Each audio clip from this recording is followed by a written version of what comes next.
AGM International Ministries founder is doctor Namdev అయినవారు, మళ్ళీ అదేవిధంగా మేనేజింగ్ డైరెక్టర్ సురేష్ పుష్పలత నామదేవ్ అమ్మగారు గడిచిన 36 సంవత్సరాలుగా ఈ AGM సంస్థని దేవుని యొక్క దర్శనం ప్రారంభించి ఇప్పటి వరకు చాలా అద్భుతంగా ఇండియా, నేపాల్ ప్రాంతాలలో చాలా బాగా దేవుని సేవను నడిపించుకొని వచ్చారు. దానికి సంబంధించిన ఆలోచనల్ని ప్రార్థనాపూర్వకంగా ఉదయాన సోమలాపురంలో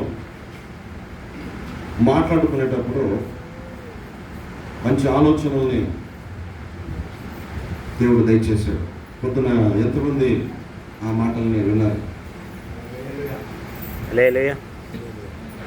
మీకు ఎంతమందికి అది ప్రయోజనంగా ఉండింది? దేవునికి మహిమ.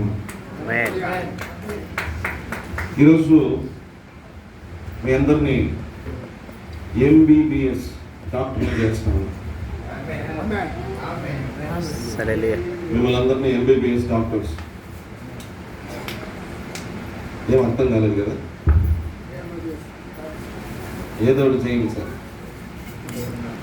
భిన్న ముగించేయండి సార్. చాలా 9 గంటల టైము నాకు ముందు గడే ఉంటుంది.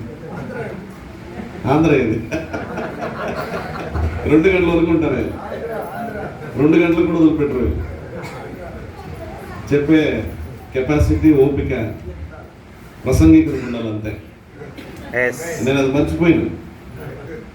ಅವಾಗ ಹುಷಮ್ಮ ಜಯಂತಮ್ಮ ನೀವು ಔಟ್ ಹಂಗೆ ನಿಧಾನಕ್ಕೆ ಹೊರಕೋಬಿಡಿ. ಯಾಕಂದ್ರೆ 2 ಗಂಟೆವರೆಗೂ ಬಿಡಲ್ಲ. ಊರೆಲ್ಲ ಒಂದು ಜಾಗರ ಮಾಡ್ತು. ಇವತ್ತು ನಮ್ಮೆಲ್ಲರಿಗೂ AGM ಜಾಗ. అవునండి అట్లే జరిగింది అని ఎంతమంది అంటారు? ದಿಢೀರಂತ ತಕ್ಷಣ ತಗೊಂಡಿರುವಂತ ತೀರ್ಮಾನ ಏನಂದ್ರೆ ಇವತ್ತು ಆನ್ಲೈನ್ ಪ್ರಾರ್ಥನೆ ಅಂತ ಪ್ರಕಟಿಸಲಾಗಿದೆ. ಜಯಂತಮ್ಮ ಗೊತ್ತಿಸ್ಕೊಂಡು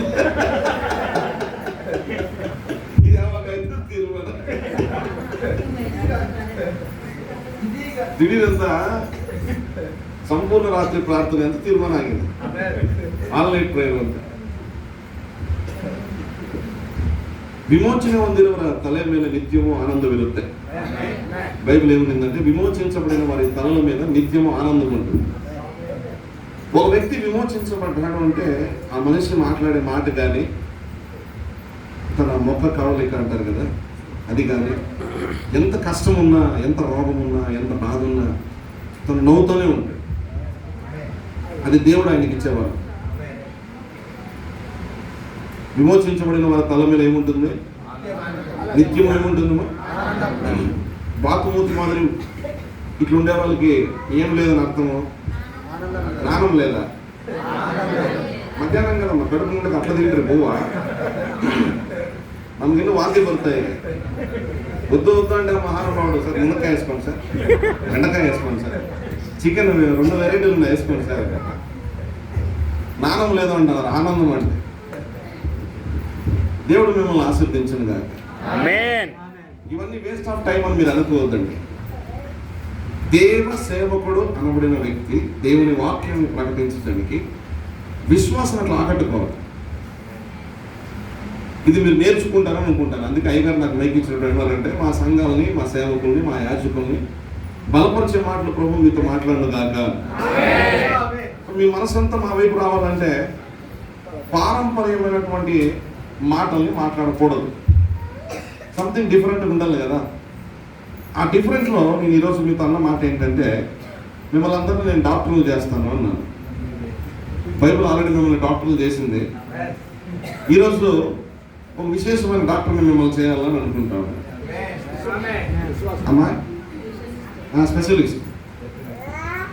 మొదట ఒక సన్న ఇన్ఫర్మేషన్ మీకు ఇస్తాను. అమ్మ అలా కన్నడದಲ್ಲಿ ಕೂಡ ಹೇಳ್ತೀನಿ.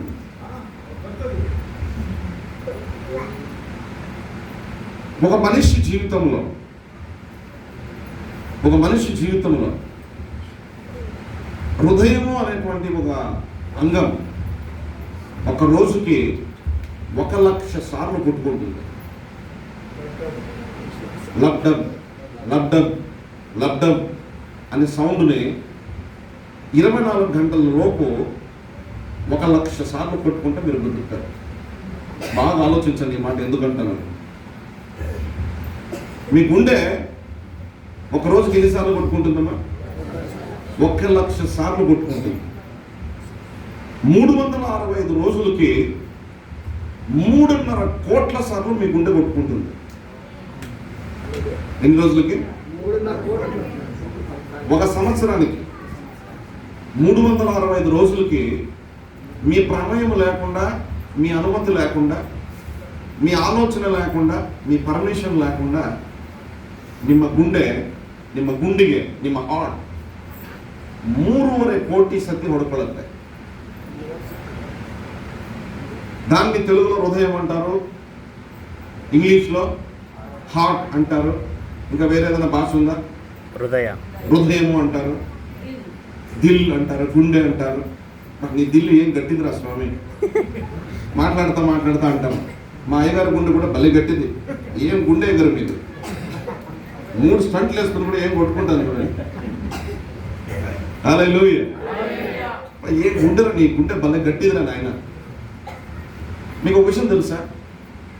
ఒక మనిషి ప్రయాణం చేస్తున్నప్పుడు ಬೈ ಮಿಸ್ಟೇಕ್ ಒಂದು ವೇಳೆ ಅಪ್ಪಿತಪ್ಪಿ ಕೆಳಗೆ ಬಿದ್ದರೆ ತಲೆಗೆ ಬಲವಾದ ಗಾಯವಾಗಿ ತಲೆ ಒಂದು ವೇಳೆ ಸತ್ತೋಗ್ಬಿಟ್ರು ಕೂಡ ಹೃದಯವು ಕೆಲಸ ಮಾಡ್ತಾನೆ ಇರುತ್ತೆ. ಆ పేషెంట్ ಹೆಸರು బ్రెయిన్ డెడ్ పేషెంట్ ಅಂತ కరీతారు. అంటే ఒకవేళ మీ తల పని చేయడము, మీ ఆలోచనలు పని చేయడము, మీ అంగాలు పని చేయడము మానేస్తే కూడా దేవుడు ఆగు అనేంత వరకు కొట్టుకునే ఒక అంగం ఏదైనా ఉందంటే అది మీ గుండె. ఎంతమంది అవును అంటారు? అందరూ అంటారు. భలే ఉంటారు మీరంతా. ఈ గుండె కొట్టుకునే పద్ధతిని అమెరికా దేశంలో ఆర్ట్మిట్ ఇన్స్టిట్యూట్ అనబడినటువంటి ఒక సంస్థలో డాక్టర్గా ఉన్నటువంటి ఆండ్రూ జాన్ ఆర్మట్ అనబడినటువంటి ఒక శాస్త్రవేత్త ಗುಂಡಿಗೆ ಸಂಬಂಧಿಸಿನటువంటి ರಿಸರ್ಚ್ చేశాడు. ಯಾಕೆ ಅಂತಂದ್ರೆ ಯಾಕೆ ಒಬ್ಬ ಮನುಷ್ಯನಿಗೆ ಹಾರ್ಟ್ ಅಟ್ಯಾಕ್ ಅಂತ ಬರುತ್ತೆ, ಏನಕ್ಕೋಸ್ಕರ ಹೃದಯಾಘಾತ ಅಂತ ಬರುತ್ತೆ, ఎందుకు ఒక మనిషి గుండె సంబంధమైన సమస్యలు వస్తాయి, ఏం చేస్తున్నాడు మనిషి, ఎందుకోసం వస్తున్నాయి అనే రీసెర్చ్ని తను చేసినప్పుడు తను తెలుసుకున్నటువంటి ఒక అద్భుతమైన విషయం ఏంటంటే, మీకు ఒక లైవ్ ప్రూఫ్ చూపించడానికి కోసము నేను నా ఫోన్ యూజ్ చేసుకుంటాను. ఆ లైవ్ ప్రూఫ్ ఏమంటే, మీ మెదడు చుట్టూ ఈ మెదడు అనేది ఈ గుండె అనేది సుమారుగా ఒక మనిషికి 1,00,000 సార్లు కొట్టుకుంటుందని, ఒక సంవత్సరానికి 365 సార్లు 3.5 కోట్ల సార్లు అది పనిచేస్తుందని చెప్పినటువంటి డాక్టర్ ఆ రీసెర్చ్ని చేసినప్పుడు ఒక విషయాన్ని కనుక్కున్నాడు. ఆ విషయం ఏమంటే, మీ తలకు సంబంధించినటువంటి సమస్యను కనుక్కోవడానికి హాస్పిటల్కి వెళితే ఏ డాక్టర్ని కలవమంటారంటే న్యూరో సర్జన్ని కలవమంటారు. మెడికల్ ప్రకారం తలకు ఏదో గాయమైంది. ఈరోజు కూడా మన సోమలాపురం చర్చిలో ఒక బ్రదర్ వచ్చారు. కంప్లీట్ బాడీ పని చేయకుండా డాక్టర్స్ కూడా చేయి వదిలిపెట్టేసిన పరిస్థితిలో మీరు చూసినారా? ఆ వ్యక్తికి తన బ్రెయిన్ పని చేయడం మానేసింది బికాస్ ఆఫ్ తనకున్నటువంటి బలహీనతను బట్టి. ఈ హృదయానికి సంబంధించినటువంటి సమస్యలను కనుక్కోవడానికి ప్రయత్నించిన ఈ ఆండ్రూ జాన్ ఆర్మట్ అనబడినటువంటి ఈ శాస్త్రవేత్త ఒక అద్భుతమైన విషయాన్ని గమనించుకున్నాడు. ఆ విషయం ఏమంటే, నేను మీకు చూపిస్తాను స్క్రీన్ మీద. ఆ విషయం ఏమో తెలుసా? చెప్తాను చూడండి. ఒక సెకండ్. మీ హృదయానికి కూడా సుమారుగా 40,000 న్యూరాన్స్ ఉన్నాయి అని కనుక్కున్నాడు. అదో ఇమేజ్ చూడండి, నా ఫోన్లో చూపిస్తాను. ఈ న్యూరాన్ అనేటువంటిది ఎక్కడ ఉంటుందంటే, ఒక మనిషికి సాధారణంగా తలలో ఉంటుంది. తలకు సంబంధించిన మెదడుకు సంబంధించినటువంటి విషయాలని గుర్తించడానికి ఈ న్యూరాన్స్ అనబడినటువంటి నరాలే కంప్లీట్ బాడీని కంట్రోల్ చేసేటువంటి ఒక ముఖ్యమైనటువంటి భాగం. ఈ హార్ట్కు సంబంధించిన సమస్యని గుర్తించడానికి ఆండ్రూ జాన్ హార్మన్ అనబడినటువంటి ఒక వ్యక్తి రీసెర్చ్ చేస్తే తను తెలుసుకున్న విషయం ఏమంటే గుండెకు కూడా ఏముంది, న్యూరాన్స్ అనబడినటువంటి ఇవి సుమారుగా 40,000 గుండె చుట్టూ ఉన్నాయి అని కనుక్కున్నాడు. ఆశ్చర్యపోయినాడు ఆయన. ఇదేంది ఇది? తలలో మెదడు ద్వారా కంప్లీట్ శరీరాన్ని కంట్రోల్ చేసే న్యూరాన్స్ అనబడేటివి ఈ గుండె చుట్టూ ఉండడం ఏంది అని కనుక్కున్నాడు ఆయన. ఇమేజ్ చూపిస్తాను, మీకు కనపడుతుందా? ఈ గుండె చుట్టూ న్యూరాన్స్ అనబడే తల ద్వారా, ఇప్పుడు మీరందరూ ఇక్కడ కూర్చో ఉన్నారు, ఒక మస్కిటో చూడలే మీ చేతి మీద వచ్చి కూర్చుంది అనుకోండి. ఏ చేతి మీద? కుడి చేతి మీద. ఇప్పుడు కుడి చేతి తీసి కుడి చేతి మీద ఉన్న దోమలు పడతారా? అప్పుడు దేంతో పడతారు? ఇది మీకు చెప్పింది ఎవరు? అవే న్యూరాన్స్. నీ మైండ్ నీలో ఉన్నటువంటి నరాలను ప్రేరేపిస్తాయి. ఇదో నీ కుడి చేతి మీద ఒక దోమ కూర్చుంది, సైలెంట్గా పట్టమని కొట్టు అని చెప్పింది అనుకోండి, మీ చేయి అట్లే చేస్తుంది. నెమ్మదిగా చూసి పడుతుంది. అప్పుడు చూడు చీటి ఎంత రక్తం లాగేస్తుందో. ఈ కంప్లీట్ బాడీలో కంప్లీట్ బాడీలో మీ కార్యాలన్నింటినీ సక్రమంగా జరిగించే ఒక పని చేసేసి ఒక అంగం ఏది అంటే న్యూరాన్. మీకు మళ్ళీ చెప్తాను, కానీ ఏమంటారు మీరు చెప్పండి. ఈ న్యూరాన్స్ ఎక్కడ పని చేస్తాయి మామూలుగా? ఎక్కడ? జల్లోనా? బ్రెయిన్లో. ఈ బ్రెయిన్లో పనిచేసే న్యూరాన్స్ ఎక్కడ ఉన్నాయని చెప్పారు డాక్టర్. గుండె దగ్గర ఉన్నాయి అన్నాడు. ఆశ్చర్యపోయినాడు ఆయన. ఈ ఆశ్చర్యపోయినటువంటి మనిషి సైన్స్ ప్రకారంగా ఈ 40,000 న్యూరాన్స్ కంప్లీట్ మెదడు నుంచి వచ్చే ఆలోచనల కంటే, బాగుందండి, మెదడు నుంచి బాడీకి వచ్చే ఇన్స్ట్రక్షన్స్ కంటే హృదయం నుంచి మెదడుకు వెళ్ళే ఇన్స్ట్రక్షన్స్ ఎక్కువగా ఉన్నాయని కనుక్కున్నాడు. రీసెర్చ్లో ఆయన ఏం తెలుసుకున్నాడంటే, బాగుందండి, మెదడు నుంచి శరీరం మీదకి తన కమాండ్ని తీసుకొచ్చే ఆలోచనల కంటే గుండె నుంచి తన మెదడుకు వెళ్ళే ఆలోచనలు ఎక్కువ ఫోర్స్గా పనిచేస్తారని కనుక్కున్నాడు. అందుకే సర్వసాధారణంగా ఒక మనిషి మాట్లాడితే ఏమంటాడంటే, ఎందుకో ఈరోజు నా మనసు చాలా బాగలేదు, అవునా? ఎందుకో ఈరోజు నా మనసు చాలా బాధగా ఉంది, ఎందుకో ఈరోజు నా గుండె చాలా ఇబ్బందిగా ఫీల్ అవుతాను, ఎందుకో ఈరోజు నాకు కంఫర్ట్ లేదు, ఎందుకో ఈరోజు నా మూడ్ అంతా చాలా డిస్టర్బెన్స్గా ఉంది. ఈ న్యూరాన్ నీ మెదడుకి ఆలోచనలు తెలియజేసేటప్పుడు దానికి ఉన్న ఫీలింగ్స్ కూడా ఎక్స్ప్రెస్ చేస్తూ ఉంది. అందుకే మనిషి మాట్లాడతా దానికి రీజన్ లేదు, నో మోర్ రీజన్. ఎందుకు రాను అట్లా ఫీల్ అవుతాను అంటే రీజన్ తెలియదు. ఏమో తెలియదు సార్, నా గుండె ఎందుకు చాలా బాధగా ఉంది సార్. ఒక కాలేజీకి వెళ్ళే యూత్ పిల్లడైతే ఒక లైఫ్ ఫెయిల్యూర్ లేకపోతే బాగా వదిలిపెట్టిపోయిందో వేరే ఏదైనా సమస్య అయితే, ఎందుకు నా మనసు ఏం బాగలేదండి, దయచేసి నాకు డిస్టర్బ్ చేయలేదు, ప్లీజ్ లీవ్ మీ అలోన్, నేను కొంచెం ఒంటరిగా వదిలిపెట్టేయండి. రీజన్ లేదు దానికి. ఇప్పుడు ఒంటరిగా వదిలిపెడితే ఏమేమి రాకెట్ వదిలిపెడతావా నాసాకి? సరే నేను ఒంటి అని పుట్టుకొడుతూ రూమ్ అని రాకెట్ పుడితేయా?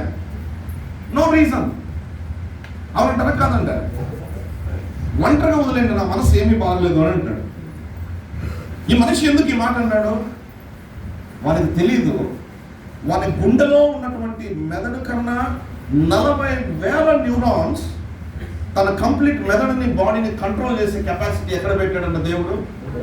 ఇది సైంటిఫిక్ గా ప్రూవ్ అయిన విషయం మీకు చెప్తాను, విత్ ఎవిడెన్స్, విత్ ఇమేజ్, ఫోటోతో కలిపి మీకు చూపించి చెప్తాను నేను.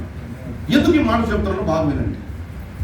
ఈ హృదయానికి సంబంధించినటువంటి ఆలోచనలు మెదడు ద్వారా కంప్లీట్ మీ దేహానికి ఎలా పని చేస్తున్నాయో నిన్నో మొన్నో అమెరికాలో ఉన్నటువంటి ఒక సైన్స్ చదువుకున్న, మెడిసిన్ చదువుకున్న ఒక రీసెర్చ్ డాక్టర్ దానికి సంబంధించిన విషయాలను బయట పెట్టి ఇమేజెస్ చూపిస్తా ఉన్నాడు.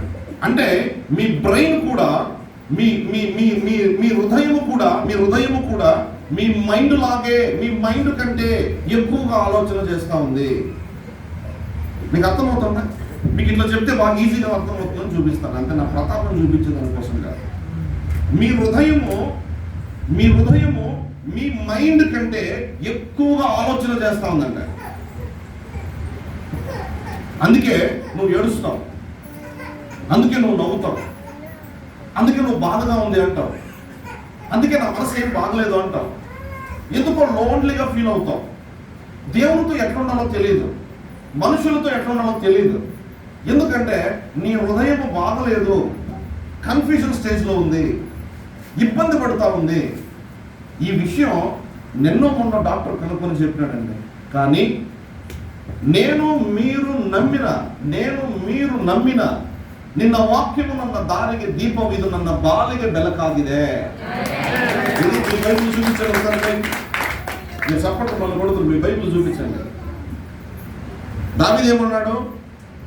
దావీదు ఈ మాట చెప్పేటప్పుడు ఎత్తండి, ఎంత కాలు క్వార్టరు ఎత్తండి ఫుల్గా.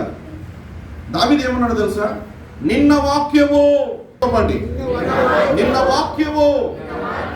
ನನ್ನ ದಾರಿಗೆ ದೀಪವು, ಇದು ನನ್ನ ಬಾಳಿಗೆ ಬೆಳಕು. ఏది? ఏమై ఉన్న దేవుడు ఈ బచ్చా ఎవరు? ఈ ఎంబీబీఎస్ బచ్చా నిన్నో మొన్న రీసెర్చ్ చేసి కనుక్కున్నాడు. కానీ వాక్యం అనే దేవుడు పరిశుద్ధాత్మని ప్రేరేపించి ఒక భక్తుల్ని ఉపయోగించుకొని కొన్ని కోట్ల సంవత్సరాల ముందే రాసేసాడండి. Because he is the creator. ఆయన ఎవరైనా సృష్టికర్త అయిన దేవుడు. నీ గుండె ఏం ఆలోచిస్తుందో, నీ తలంపులు ఎట్లుంటాయో, ఎక్కడ అన్నం పెడితే నీ ఆరోగ్యం సరిపోతుందో, ఎక్కడ నీకు ఆత్మ సంబంధమైన మనసిస్తే సరిగా నువ్వు ఆలోచించగలవో దేవునికి నువ్వు పుట్టక ముందే తెలుసు. ನನ್ನ ದಿನಗಳು ಒಂದು ಕೂಡ ಕಳೆಯೋದಕ್ಕಿಂತ ಮೊದಲೇ నిన్న కన్నుಗಳು నన్ను నోడిదే. ఎంత సత్యమైన మాట తెలుసా? నువ్వు కంటాపాఠంగా చెప్పుకునేది కాదు ఇది. జీవిత కాలం ఆ మాటగా నువ్వు సాష్టాంగపడి బతకాల్సినటువంటి మాట అది. నా దినములు ఒక్కటైనా గడవక ముందే నీ కన్నులు నన్ను చూచెను. నన్ను చూసినంటే నా రూపము కాదు. ఇప్పుడు మీకు ఒక మాట చెప్తా. దేవుడు ఆదాముని ఆయన రూపము ఆయన పోలికలో చేసుకున్నాడు అన్నంటే రూపము కాదది. ఇప్పుడు నేను నల్లగా ఉన్నా, ఆయనేమో తెల్లగా ఉన్నాడు, ఆయనేమో ఎర్రగా ఉన్నాడు, ఈయనేమో బ్లూగా ఉన్నాడు. ఇప్పుడు దీంట్లో ఏది దేవుని రూపము? రూపం అంటే ఏమనుకున్నారు? యేసుస్వామి ఫోటో పెట్టుకుని యేసుస్వామి ఎట్లుంటుందో జుట్టు వదులుకునేదా? యేసుస్వామి ముక్కు ఎట్లుంటుందో ఆ ఫోటోలో యేసుస్వామి మాదిరి ముక్కును ఆపరేషన్ చేసుకునేదా?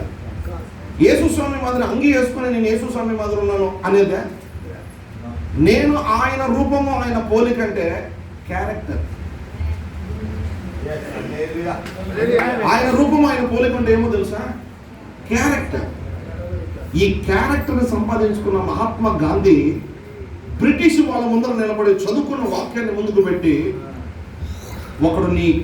ఒక చంప కొడితే ఇంకొక చంప కూడా చూపించాలి, క్యారెక్టర్ని చూపించినాడు. ఎప్పుడైతే ఈ క్యారెక్టర్ని చూపించినాడో బ్రిటిష్ వాళ్ళకి ఏమర్థమైందండి? సింగిల్ జన్మలు ఇండియా వీళ్ళు వదిలేసిపోతే మంచిది, ఎందుకంటే వీళ్ళు ఎదురు తిరిగే నేర్చుకునేసినారు.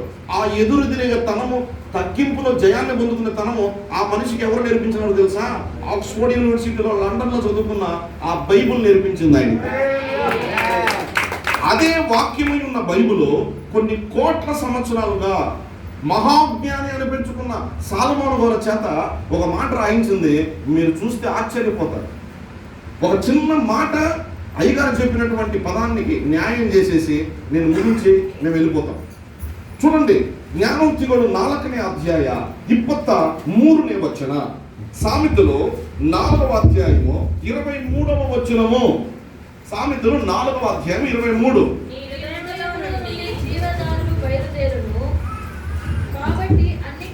మనం ఎప్పుడు చదువుతాం కదా, కొంచెం నువ్వు చదువుమా. నీ హృదయములో నుండి జీవధారలు బయలుదేరును. కాబట్టి బాగా వినాలి ఈ మాట. ఒక్క మాట అయ్యగారు అన్నారు, ఒక్క మాట మిస్ అయిపోతే కంప్లీట్ సబ్జెక్ట్ పోతుంది మీకు. అమ్మ మళ్ళీ చదువుమా. నీ హృదయములో నుండి జీవధారలు బయలుదేరును. కాబట్టి అన్నిటికంటే ముఖ్యముగా నీ హృదయమును పోలీస్ ఏమంటాడు మాస్టర్ గారు? ఏం కాపాడమంటాడు? కరోనా ఏముంటుంది? మాస్క్ వేసి ముక్కును కాపాడు ఉంటుంది. ఇంకా చెప్పండి, ఏమేమి కాపాడమంటారు? చెప్పండి, మీరు నోట్ తెలిసి ఆలోచించి చెప్పండి. కారులో పోయేటప్పుడు ఏం వేసుకుంటే ఏంటికి నువ్వు బెలూన్ మీద ఎగిరిపోకుండా ఉండాలంటే చూడండి, ఏమేమి కాపాడమంటారో చూడండి. భూమి మీద ఎవడైనా నీ హృదయమును కాపాడుకోన్న మనుషుడు ఉన్నాడా?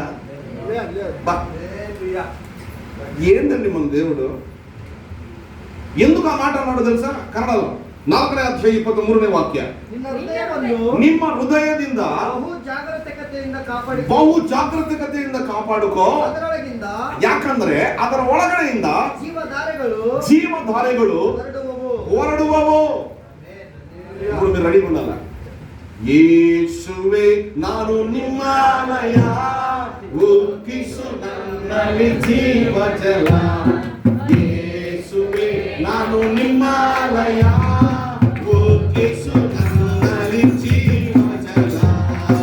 ಜಲ ಜಲ ಜಲ ಜಲ ಜೀವಜಲ, ಇದು ದೇವರ ಆತ್ಮನ ವರ.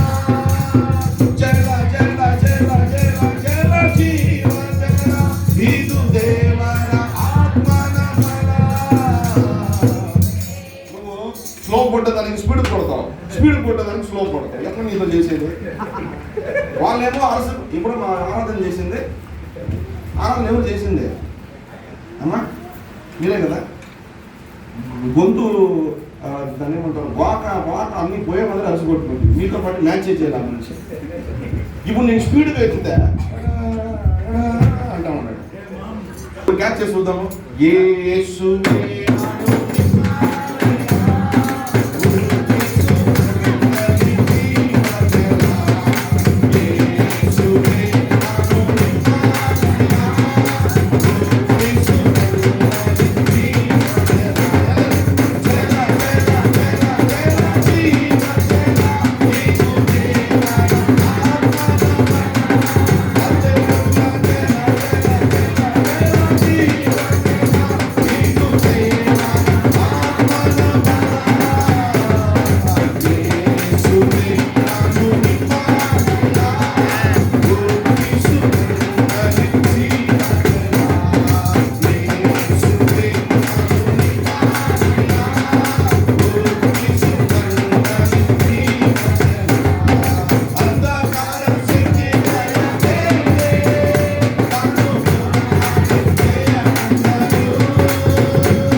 ఎందుకు నీకు జీవజలం కావాలా?